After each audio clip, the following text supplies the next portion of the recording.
అబ్బా ఈ రూమ్ అయిపోయింది సార్ రావచ్చా? Yeah come in. బాయ్ నమస్తే. Good morning. Sorry sir. Yeah good morning, కూర్చోండి. రండి సార్.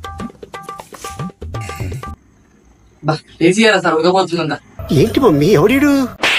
Sorry sir. ఓకే మీరు రెజ్యూమ్ ఇస్తారా?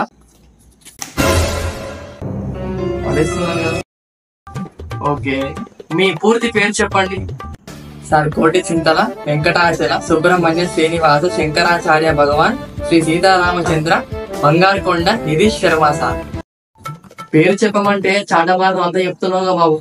అది మీరే కదా సార్ పూర్తి పేరు చెప్పన్నారు. ఇంకా అందుకే మీరేమైనా ఉద్యోగం చేస్తూ ఉంటారా బయట? సార్ ఏమన్నా చేస్తే మీ దగ్గరికి నేనెందుకు వస్తా సార్? అర్థమైంది. ఈ జాబ్ మీకే ఎందుకు ఇవ్వాలి? అది కూడా అడుగుతారు. మీరు నాకే సార్ ఇంటర్వ్యూ తీసుకున్నది, మన పక్క వాళ్ళకి ఇస్తారా? అరే గమ్మతున్నది సార్, మీరు నాకు అర్థం కాదు. సరే పోనీ నీ స్కిల్స్ కొన్ని చెప్పు నాకు. సార్ నాకైతే కిల్లి గట్లా వచ్చి సార్ జబర్దస్త్ ఉంటది. మన కిల్లికి ఫ్యాన్స్ ఉన్నారు బయట, మీకు కావాలంటే చెప్పుకుని డజన్ డిస్కౌంట్ కి ఇస్తా. అయ్యో బాబు నేను అడిగింది కిల్లి గురించి కాదు, స్కిల్స్ గురించి.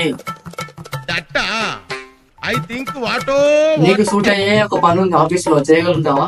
సరే సార్ అందరం అడుగుతురుగా, చెప్పురుగా జాబ్ ఏంటో చేద్దాం. క్యాంటీన్ లో సర్వ్ చేస్తే నెలకి 10,000 వరకు ఇస్తారు, చేస్తావా? అదే సార్ మన చౌరస్తా కాడ నేను గిల్లీని కట్టి 3 రోజులకు 10,000 సంపాదిస్తా. అర్థమవుతుందా సార్? ఏం మాట్లాడుతున్నావురా, నరాలు కట్ అయిపోయింది. ఓకే సార్ మీ జీతం ఎంత వస్తుంది సార్ నెలకి చెప్పండి ఒకసారి. నాకు 30,000 ఇస్తారు బాబు ఇక్కడ. అయితే నేను మిమ్మల్ని చేయాలి ఇంటర్వ్యూ, మీరు నన్ను కాదు.